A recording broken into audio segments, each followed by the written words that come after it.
अस्सलाम वालेकुम। फ्यूचर तो सारा डेटा का है, डेटा साइंटिस्ट का है, आर्टिफिशियल इंटेलिजेंस जैसे ही आएगी तो चार्टर्ड अकाउंटेंट्स, ये बुक कीपर्स, अकाउंटेंट्स, ये तो सारे ख़त्म हो जाएंगे। तो क्या चार्टर्ड अकाउंटेंसी को परसू करना चाहिए, नहीं करना चाहिए? अच्छा सुनिएगा, बड़ी इंपॉर्टेंट ये वीडियो होगी आप सब के लिए कि एक स्टूडेंट ने कॉल की और ये कहा कि सर ये काइंडली हमें गाइड करें कि मेरा दोनों फील्ड में सेम इंटरेस्ट है, कोई ऐसी मसले वाली बात नहीं है, लेकिन मुझे फ्यूचरिस्टिक अप्रोच अगर अपने माइंड में रखनी हो तो मुझे ये बताएं कि मैंने 20-30 साल अपने माइंड में रखे तो मुझे कौन सी फील्ड को चूज़ करना चाहिए। क्या मैं डेटा साइंस की तरफ चला जाऊँ, आर्टिफिशियल इंटेलिजेंस, और चार्टर्ड अकाउंटेंसी तो वैसे ही ये ख़त्म हो जाएगी, तो मुझे क्या करना चाहिए ना। तो मैं आपको एक एग्जांपल देना चाहूँगा, वो एग्जांपल जो कि हम प्रैक्टिकली यूज़ करते हैं, ठीक है। बड़े गौर से सुनिएगा, मेरी कोशिश तो थी कि मैं आपको दिखा सकूँ, लेकिन मैं इस तरह एलेबोरेट करूँगा तो आपको ज़्यादा समझ आएगी। एक हमारे पास क्लाइंट का डाटा आया जिसमें सारी उसकी एंट्रीज अवेलेबल थी, सारा कुछ उसका अवेलेबल था, सब कंप्लीट डाटा था उसका ना। तो उसको हमने ऑडिट करना था, ठीक है, हमने उसको ऑडिट करना था, लेकिन हम पूरे डाटा को तो ऑडिट नहीं ना कर सकते, उसमें से हमने कुछ अपना सैम्पल सिलेक्ट करना है। तो हमारे पास एक सॉफ्टवेयर होता है, ठीक है, उसमें हमने अपने उस कंप्लीट क्लाइंट के डाटा को एंटर किया, अपना लगाया, जो भी अपने रेशोज़ वगैरह लगानी थी, परसेंटेज लगानी थी, उसको एक क्राइटेरिया दिया। या मैं सॉफ्टवेयर की बात करूँ, बड़ा सिंपल सा सॉफ्टवेयर है। अब मैंने उसको कहा सॉफ्टवेयर को कि काइंडली भाई मुझे यहाँ पे ना आप ये सैंपल निकाल के दे दो। उसने अपनी वर्किंग की, कुछ सेकंड्स में उसने मुझे एक सैंपल पॉपुलेशन में से एक सैंपल निकाल के दे दिया, सैंपल साइज़, कि आप इसको चेक कर लें तो ये वाला जो आपका सारा डाटा है ना, या ये जो सैंपल है, ये पूरे डाटा को बताएगा कि हाँ ये वाला पूरा डाटा पोर्ट्रे करेगा कि जो इस सैंपल का रिज़ल्ट होगा वो इस पॉपुलेशन का रिज़ल्ट होगा। और रूटीन में भी ऐसे ही होता है, ठीक है।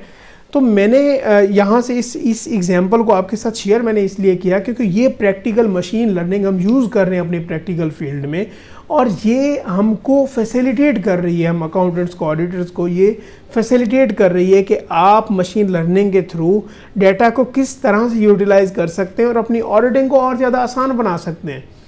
ये पॉइंट आपके लिए बड़ा ही क्लियर हो जाना चाहिए यहाँ तक कि आर्टिफिशियल इंटेलिजेंस हो या डेटा साइंस हो, तो ये चार्टर्ड अकाउंटेंसी की या अकाउंटेंट्स की अगर पर्टिकुलरली बात की जाए तो ऐसा नहीं होगा कि ये सारे ख़त्म हो जाएंगे, डिमोलिश हो जाएंगे, बल्कि इनको बहुत ज़्यादा हद तक ये लेके जाके इनको फैसिलिटेट करने वाली ये बात है। और मैंने उस स्टूडेंट्स को कहा, और आपको भी मैं यही कहूँगा, फॉर एग्जाम्पल एक डाटा साइंस की अगर हम बात कर लें तो वो उसका काम तो डाटा के साथ खेलना है ना। अगर उस बंदे ने हमें एक प्रोग्राम डिज़ाइन करके दे दिया कि आप इस प्रोग्राम में अपने डाटा को डालेंगे तो यहाँ से आप रिजल्ट्स जनरेट कर सकते हैं, तो उसके बाद क्या मुझे उस डाटा साइंटिस्ट की ज़रूरत है? क्या आपको क्या लगता है? नहीं है ना। तो मेरे भाई बात करने का मकसद ये है कि अगर डाटा साइंटिस्ट हो या चार्टर्ड अकाउंटेंट्स हो तो उनकी इक्वली वैल्यू है। यहाँ एक पॉइंट ज़रूर डिस्कस करने वाला बनता है और वो बहुत वैलिड है कि जो बेसिक काम है, प्रोसीजरल काम है ना, जिस तरह फॉर एग्जांपल आप कह लें कि बुक कीपर्स हैं, उनकी जो वैल्यू है बाय द टाइम डिक्रीज़ होगी, लेकिन अभी बुक कीपर्स भी अपना काम कर रहे हैं। अगर आप किसी भी ऑर्गेनाइजेशन में चले जाओ, कभी आपको ले जाए, आप विज़िट करें किसी भी ऑर्गेनाइजेशन, किसी भी कंपनी, तो वहाँ पे आप देखेंगे कि जो अकाउंट स्टाफ होता है ना, एक एक बंदा एक एक सेगमेंट पे काम कर रहा होता है।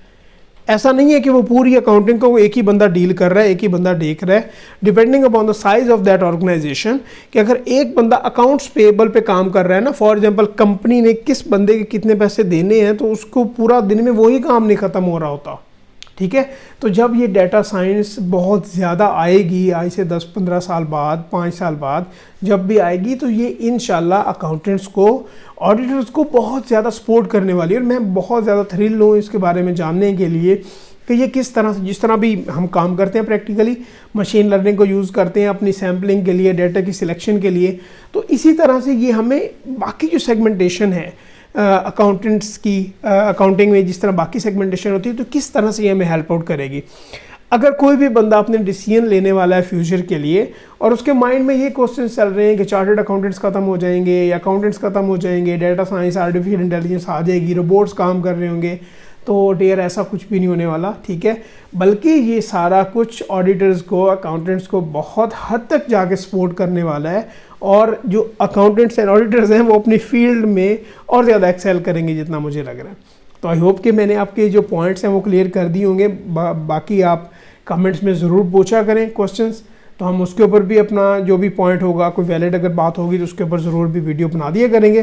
और हमारे चैनल को आपने ज़रूर सब्सक्राइब करना है। Thank you so much. इंशाल्लाह फ्यूचर में बात होगी। अल्लाह हाफ़िज़।